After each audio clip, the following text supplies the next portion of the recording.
Hi everyone. Welcome to my channel. Happy New Year. Happy New Year everyone. And so this is my first video of the year, officially my first video of the year. The last video I had was 1st of December. In my head I planned vlogmas, however, because before then I changed my laptop to a Mac, and so it was, and I was filming with my camera. I was filming my phone before, but it was always complaining of space, so I moved back to my camera. And then and then it was I had to like move to, so I moved to my laptop, my Mac, but I could not like switch videos from my camera to my Mac, so it was giving me issues until I went to a technical store here, and they were like, oh, I have to download an application and all that. By then time already went by, because I was at that time in the middle of vlogmas. I thought I was going to be able to do it because I was in my boot camp then, but yeah, time went by so fast and it was already Christmas. And yeah, so sorry for the long pause. Which I quite appreciate, because it afforded me time to spend time with my family during Christmas, and to also sit down and reflect and focus and get inspiration from God for the new year. Also, we are an online member of the Covenant Nation, if you know them. And so last week was WAFBEC, and it was really important for me to spend time with God to know what exactly he wants me to do for the new year. So it was just a well-deserved break, and yeah, I'm back now. And I just want to say a word of prayer to people that are following me and you guys are watching, that that every of your desires that you pray for, that you wish for this year, will come to pass, that God will grant you your heart desires, that doors will open, opportunities will come your way, and you will take those opportunities. God will grant you the eyes to see, to be able to see that these are opportunities that are set before you. God will enable you to be all that he has called you to be, in Jesus' name. So I've got 1 year. Cheers. Cheers to the new year. It's actually tea. It's orange ginger tea. If you follow me on my Instagram, if you're not, why? If you follow my Instagram, you would have seen some of the memes that I share, that if you're in Germany, you know that tea, when you go to doctors and you're like, oh, I have sore throat, I'm sick, tea. I have teeth pain, tea.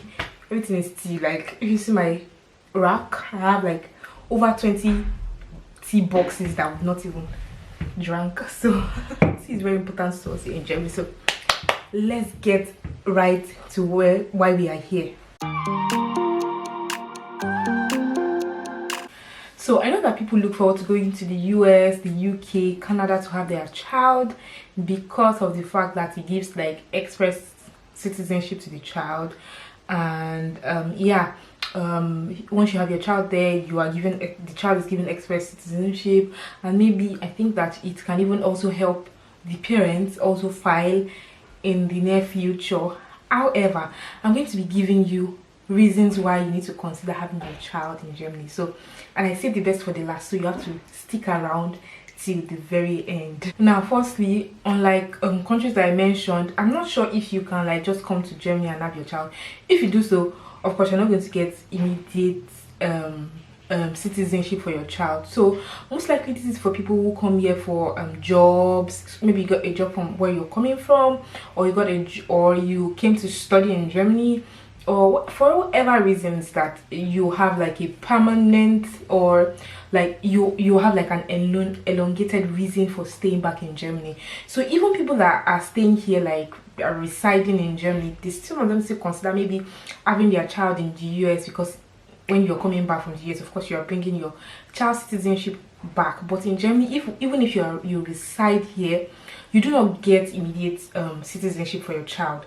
However, there are lots and lots of benefits for having your child here, pending the time that the child can file for citizenship. So firstly, childbirth. When I had my child, like, I went to the hospital almost empty. It was just because people were carrying hospital bag. All they asked me when I went to register, all they told me to bring was my own stuff. They were like, once you're coming, just bring your own stuff, don't bring anything for the child. I'm like, really? It was really strange. Then I'm like, not even the clothes that we're going to bring the child with. They're like, no, don't bring anything, everything will be catered for. And they were right.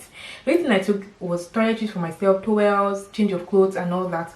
The rest, everything was catered for.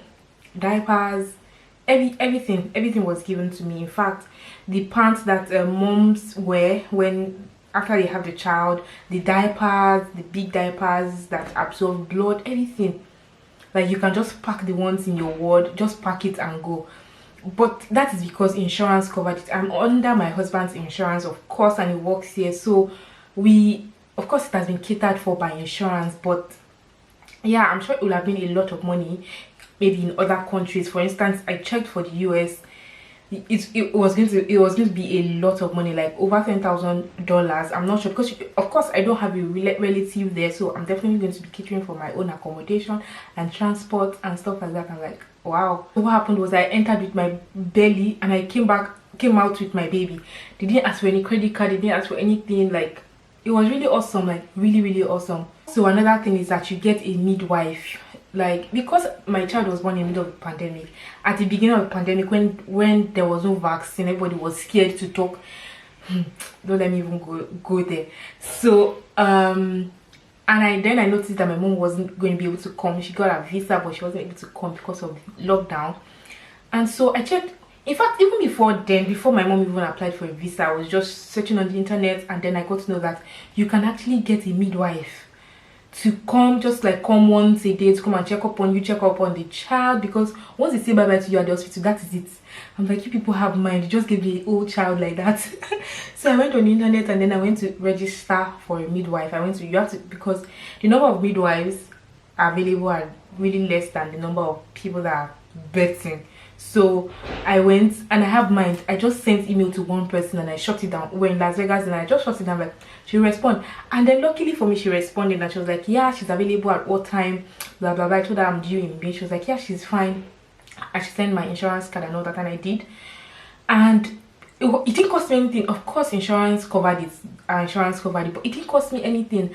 I even researched and I discovered that even if you want a midwife to be your midwife, for instance, because she consulted with me since that time till I put to bed, and afterwards, which I'll come to later. Even if you want your midwife to be at the time you are giving birth, even though it costs additional out of pocket, I think 400 euros or so, that option is also available. So after I put to bed, she told me that once I am done at the hospital and I'm discharged, I should just send her a chat. We communicate on WhatsApp, and I did. And then following day, I came back home on Sunday, and on Monday she was already in her place. And yeah, she comes like every day. At the first few weeks, she was coming every day to check up on me. It was a great deal because of the fact that my mom wasn't here. It was just my husband and I. So it was a great deal. It was a great deal for us because she would come, she would check me, she would ask how I was doing. Then I had constipation, I could not use the toilet. She recommended something and it worked almost immediately. Like having someone like a mother figure come over to check up on you. This particular one is really nice because I've heard friends that said that their midwife was really terrible. That happens, of course, but she was really nice, really nice. My husband would even gist with her, talk politics and all that. When I told her I had nipple bleeding, she was like, she recommended a lot of things that I could use. So, and after our contract with me, she was done, and like I'm like, that's really awesome. Another thing is that after I came back from the hospital, a social worker came. It's a good thing because of course social worker will come to check up on the welfare of the child, to see how you're coping, if you need help and all that, you know, if maybe anybody's going through, if the mother is going through PPD, postpartum depression. Bring lots of booklets, bring lot of booklets to say, oh, in case you need help is available. So they bring lots. I refuse to throw away those books because I don't know when I'm going to need them, maybe just for someone. Brought lots of books that outlines how to look for a kit, how to look for a crutch for my son. She brought lots and lots of books, and she was like, if I need help I can always call her.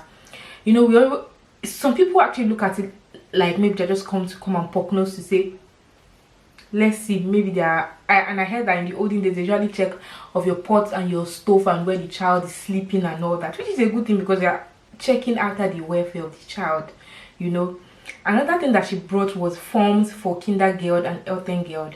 Eltern is parents allowance that you get, which is a good thing that you get. For instance, because I was a student when I put to bed, I was entitled to about 300 euros per month for a period of 12 months. For someone who is working, the person is entitled to 60% of their current net salary.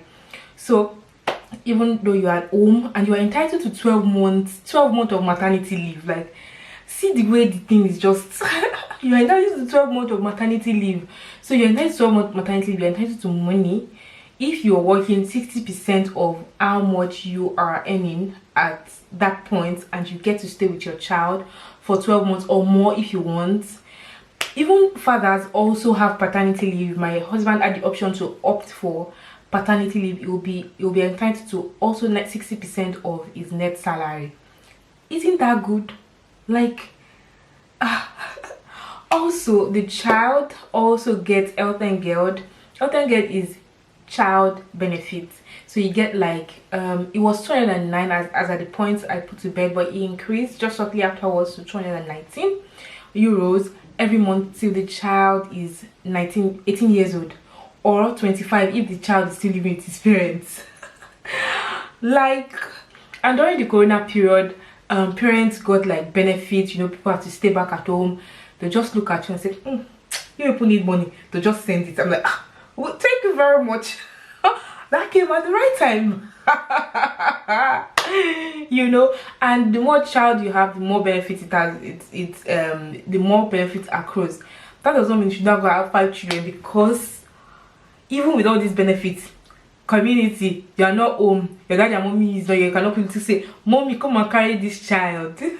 You know what I'm saying? So yeah, another thing where education is concerned is your child does not pay tuition till further notice. For instance, when David eventually got a kita, when we eventually got a kita, we're like asking how much, we're like, So the government caters for your child's education, except if you're going to if you want to put your child in a private school, you know. But lots and like a majority of the schools here are under the government, and the government pays for it. So we pay a token of a really small money for food, for meal, and that is debited from my account every month. So apart from that, from kindergarten to primary school to secondary school to university to, you know, I'm not even right now, I am not born here, I wasn't born here, but I don't pay tuition. I just pay a small amount for student union and transport, you know. So the child enjoys free tuition till further notice. Now on to the best parts. I asked you to hang on to the end so that you hear what I'm trying to say, so that you hear the best part. There are 3 points that are actually mind-blowing, which I actually just discovered recently. So if you're here for the long haul, and I hope that you are, you get to the stage where you can file for permanent residence. There are different pathways to getting permanent residence, and if you'd like me to do a video about that, please drop comments below.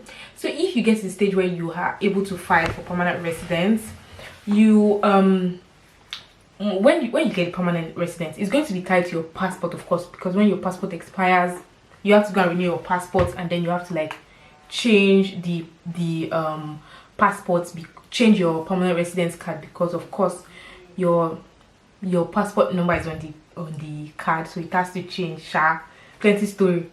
However, the child they give the child, at least so far that I've heard, an elongated period of stay, even more than the parents.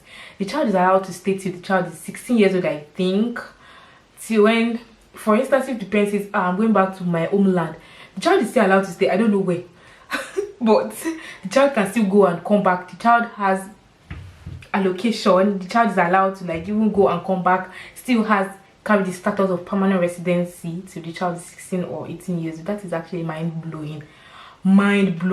And that is not all. If you one of the parents is a permanent resident, like carries the status of a permanent resident, once you as a parent, one of you have stayed in Germany for a period of 8 years, you are already due for citizenship. If you're like paying tax, you've been paying tax for that period of time. If you like, go and fight for citizenship. If you like, don't go and fight for citizenship. Your child is as qualified to go and file for citizenship. So your child can leave the house and say, I'm going to file for my citizenship, like literally. So if you stay there for a period of 8 years, you are qualified to go and file. I think it's 7 or 8 years, even though there are laws now that are looking to reduce it, because a lot of people have been here for a long time, and it's another story. But once you're here for 8 years and you just don't feel like filing for citizenship, maybe you have citizenship of another country which is so dear to you, and you don't want to renounce it, your child can file for citizenship. Like, the child can be a citizen and can convert citizenship status to being a German. However, when the child clocks 18, the child has to choose between his country of origin and Germany. So the child has to choose one passport. Before that time, before the child is 18 years old, the child can carry 2 passports, travel all around the world with the new passports. Like, isn't that amazing? Isn't that amazing? That is really amazing. So this channel, so forth from now on, German, will be I'll be filming content about integration, being a mom here. I've moved gradually from being a student to being a full, of course not a full-time mom, but being a mom, living here with my family. So this channel will be like your one-stop for content about integration, studying, working, settling down. You know, I would always bring in tips and information that will be of great benefit to you. Fingers crossed. So please drop comments below, whatever you find interesting, any question that you have. I'm really open, ready to answer you. Thank you so much for watching. I'll see you on my next one. Bye.